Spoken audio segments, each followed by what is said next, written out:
तो दोस्तों, मैं ज़ुबैर अहमद। आज की वीडियो के अंदर हम लोग जानने वाले हैं कि इस टाइम पर निफ्टी 50 में क्या चल रहा है और आगे क्या देखने को मिल सकता है। और ये वीडियो उन लोगों के लिए है जो लॉन्ग व्यू से काम करते हैं, लॉन्ग टर्म के लिए काम करते हैं। ये चीज़ आपको, जो भी कुछ मैं आपको बताने वाला हूँ, ये आपको अब एक दिन में, 2 दिन में नहीं दिखाई देगी, बल्कि इसमें टाइम लग सकता है। दोस्तों, जैसा कि आप देख ही रहे होंगे कि बहुत टाइम से हमारी इंडियन स्टॉक मार्केट या निफ्टी 50 का इंडेक्स एक जगह पर रुका हुआ है। तो ये जानना हमारे लिए ज़रूरी है कि निफ्टी 50 के अंदर क्या हो रहा है और आगे क्या हो सकता है। ये जानने के बाद आप अगर कोई इन्वेस्टमेंट करना चाहते हो तो आप उसका डिसीजन बना सकते हो, या फिर अगर आपको कोई एग्ज़िट करना है या वेट करना है, तो ये सारी चीज़ें आपको निफ्टी 50 के अंदर इस करने के बाद मालूम पड़ेंगी कि आपको करना क्या है। निफ्टी 50 इंडेक्स में या इंडियन स्टॉक मार्केट इस टाइम पर गिर क्यों रही है या इसमें करेक्शन क्यों आई हुई है, ये जानने के लिए हमारे पास दो रास्ते हैं। एक तो फंडामेंटल और टेक्निकल। अगर हम फंडामेंटल देखने चले गए तो हमको बहुत कुछ देखना पड़ेगा। हमको देखना पड़ेगा कि इंडिया के अंदर क्या हो रहा है, पूरे वर्ल्ड के अंदर क्या हो रहा है, स्टॉक मार्केट्स के अंदर क्या हो रहा है, कंपनीज़ के अंदर क्या हो रहा है, पॉलिटिक्स में क्या चल रहा है। ये सारी चीज़ें हमें देखनी पड़ेगी, तब हम जा कर के कुछ थोड़ा बहुत जान सकते हैं। एक लंबे एक्सपीरियंस की ज़रूरत पड़ती है इस तरह के फंडामेंटल को करने के लिए। तो दोस्तों, वैसे मैंने ऑलरेडी एक वीडियो बनाई हुई है जहां पर मैंने आपको बताया है कि पूरे वर्ल्ड की स्टॉक मार्केट क्यों डाउन चल रही है, और उसके पीछे मैंने आपको फंडामेंटल के कुछ पॉइंट और कुछ रीज़न बताए हैं। आप उस वीडियो को देख सकते हैं। लेकिन आज की वीडियो के अंदर हम दूसरा जो तरीका है टेक्निकल एनालिसिस, उसको करने वाले हैं और उसकी बेस पर समझेंगे कि एक्चुअली आज के टाइम पर निफ्टी 50 में इंडियन स्टॉक मार्केट में क्या चल रहा है और आगे क्या हो सकता है। आप खुद भी बहुत ही आसानी से इस चीज़ को समझ सकते हो और डिसीजन ले सकते हो। जब भी कुछ ऐसी चीज़ आई आपके सामने तो आप ये समझ जाओगे कि अब हमें करना क्या है। तो मैं आपके लिए बहुत ही आसान, बहुत ही इजी तरीका लेकर आया हूँ जिससे आप इसका एनालाइज कर पाएंगे। तो दोस्तों, जो लोग टेक्निकल एनालिसिस करते हैं तो हो सकता है कि डेली चार्ट पर वो लोग एनालिसिस कर रहे हों। जाहिर सी बात है, ये इंडेक्स है, इसको लॉन्ग टर्म के लिए देखा जाता है। तो यहाँ पर ज़्यादातर लोग डेली चार्ट यूज़ करते हैं, डेली टाइम फ्रेम। जैसा कि आप यहाँ पर देख सकते हैं, मैंने डेली टाइम फ्रेम ओपन किया हुआ है। अब दोस्तों, इसके अंदर देखने वाली चीज़ ये है कि यहाँ पर सारे टेक्निकल एनालिसिस फेल होते हुए नज़र आ रहे हैं। डेली चार्ट पर सारे टेक्निकल एनालिसिस फेल होते हुए दिखाई दे रहे हैं। कभी यहाँ पर ब्रेकआउट होता है, कभी ब्रेकडाउन होता है। स्टॉक ब्रेकआउट हो गया, इंडेक्स ब्रेकआउट हो गया, लेकिन इसके बाद भी एक जगह पर रुका हुआ है। स्टॉक ब्रेकडाउन भी हुआ है, लेकिन इसके बावजूद भी नीचे नहीं गिरा है। नीचे आने के बाद दोबारा ऊपर आ गया है। फिबोनाची रिट्रेसमेंट भी यहाँ पर काम नहीं कर रही है, सही इन्फॉर्मेशन नहीं दे रही है। आरएसआई भी ऊपर नीचे, कोई एक चीज़ हमारे सामने क्लियर नहीं हो पा रही है, कन्फ्यूजिंग बहुत ज़्यादा हो रही है। तो आज मैं आपको एक पॉइंट बता देता हूँ कि अगर आपने कोई भी टाइम फ्रेम पर चार्ट खोला हुआ है, वहाँ आपको चीज़ समझ में नहीं आ रही है, आपको टेक्निकल एनालिसिस फेल होता हुआ दिखाई दे रहा है, आपकी कन्फ्यूजिंग बहुत ज़्यादा हो रही है, तो आपको एक बहुत बड़ा और बहुत अच्छा कदम उठाना होगा। और वो ये तरीका है कि आपको अगला टाइम फ्रेम जंप कर देना है।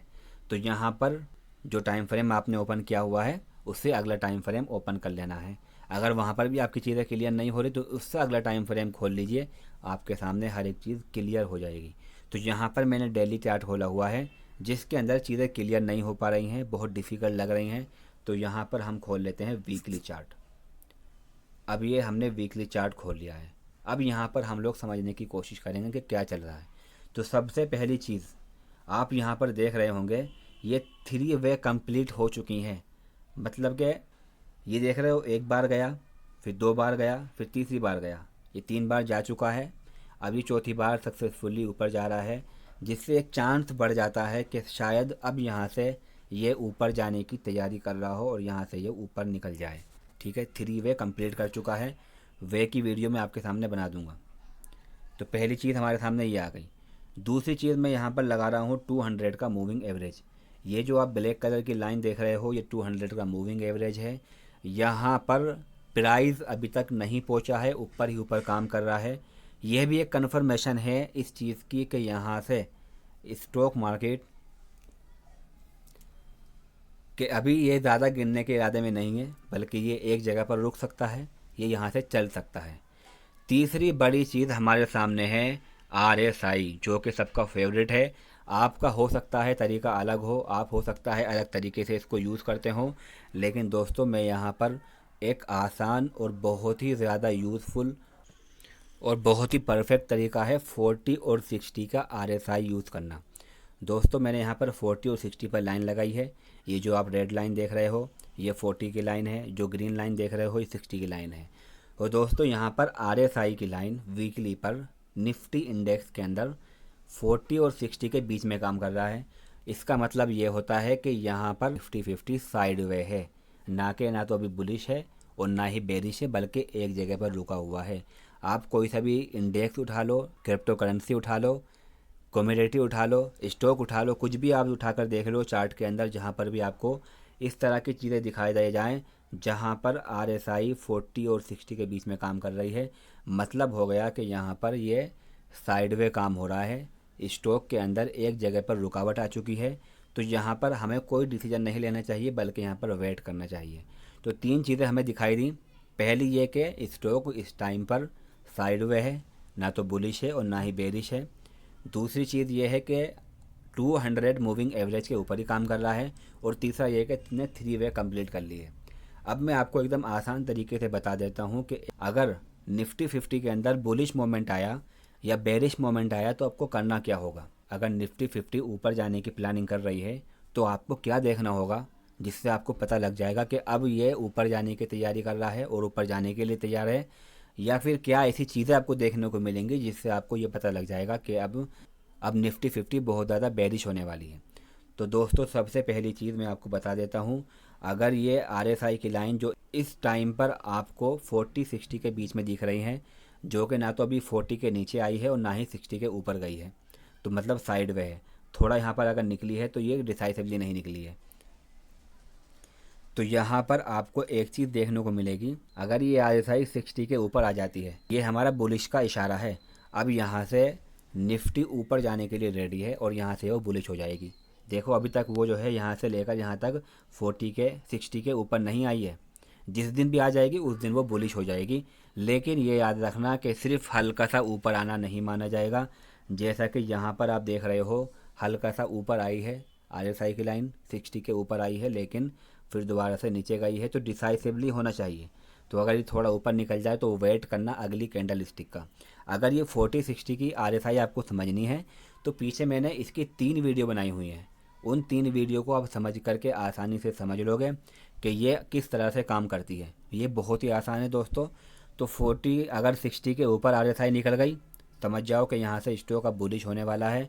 और अगर यही RSI की लाइन 40 के नीचे आ जाए तो समझ जाना कि निफ्टी 50 इंडेक्स बेरिश हो गया है, यहाँ से वो बहुत ज़्यादा तेज़ी से नीचे गिरने की तैयारी कर रहा है या फिर गिरना उसने शुरू कर दिया है। यहाँ पर भी अगेन यही बोलूँगा कि अगर थोड़ा सा 40 के नीचे आ जाए तो इसको नहीं गिनना, बल्कि पूरी तरह से नीचे आकर के काम करना लगे, डिसाइसिवली आए, पूरे इरादे के साथ आए। जैसा कि आप यहाँ पर देख रहे हो थोड़ा सा नीचे आया है लेकिन डिसाइसिवली नहीं आया, हल्का सा आया ऊपर चला गया, तो इसको काउंट नहीं किया जाता है। बस ये है कि अगर ये नीचे आ गया और अगली यहाँ पर कैंडल स्टिक रेड कलर की बन गई तो ये हम मान लेते हैं कि अगली रेड पे रेड कैंडल स्टिक बनेगी तो ये बेरिश हो गया है। दूसरी कंफर्मेशन हमको मिलेगी हमारे प्राइस के अंदर। जैसा कि ये एक लाइन है जो लगातार इस जगह से ऊपर नहीं निकल पा रहा प्राइस, ठीक है, ये ट्रेड लाइन मैंने लगाई है, इससे ऊपर प्राइस नहीं निकल पा रहा। जिस दिन भी ऊपर निकलेगा RSI 60 के ऊपर पहुंच जाएगी। ये भी एक इशारा है कि अब स्टॉक या इंडेक्स ऊपर जाने लगा है, ऊपर जाने की तैयारी करना शुरू कर दी है। और अगर इस जगह से नीचे निकल जाएगा, इस जगह से यहाँ पर लाइन लगा देना ट्रेड लाइन, तो यहाँ से अगर नीचे निकल जाएगा तो समझ जाना कि अब ये बहुत ज़्यादा बेरिश हो गया है। और दूसरी चीज़, अगर ये प्राइस ऊपर ना जाने की बजाय ये 200 की जो लाइन आपको दिख रही है ब्लैक कलर की, ये इससे आकर के मिल जाए तो ये एक इशारा है, ये इस चीज़ की कन्फर्मेशन है कि निफ्टी 50 या इंडियन स्टॉक मार्केट अब लंबे टाइम तक एक जगह पर रुका रहेगा या लंबे टाइम तक नीचे की तरफ गिरता रहेगा। ठीक है, तो ये कुछ चीज़ें मैंने आपको बता दी हैं कि आपको इनमें क्या क्या देखना है। पहली चीज़ RSI बता रही है कि निफ्टी 50 साइडवे है, अगर 40 के नीचे निकल जाता है तो बेरिश है, 60 के ऊपर निकल जाता है तो बुलिश है। दूसरा ये ट्रेड लाइन है, अगर इससे ऊपर निकल जाती है तो ये भी एक कन्फर्मेशन है कि निफ्टी 50 ऊपर जाने वाली है, और अगर इस जगह से नीचे आ जाती है तो ये एक कन्फर्मेशन है कि निफ्टी 50 नीचे गिरेगी। और अगर 200 मूविंग एवरेज के पास में आकर के रुक जाता है प्राइस, या इससे टच भी हो जाता है, तो ये एक कन्फर्मेशन है कि यहाँ से निफ्टी 50 बहुत लंबे टाइम तक एक जगह पर रुकी रहेगी, या इसके अंदर करेक्शन होती रहेगी, या ये नीचे गिरती रहेगी। तो दोस्तों, ये छोटी सी चीज़ें हैं, आई होप कि आपको समझ में आ गया होगा।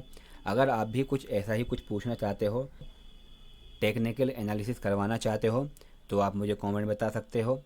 आपका कोई डाउट हो तो आप मुझसे पूछ सकते हो, मैं आपका रिप्लाई करूँगा। आप सभी लोगों से हम्बल रिक्वेस्ट है कि चैनल को ज्वाइन कर लेना। Thank you so much.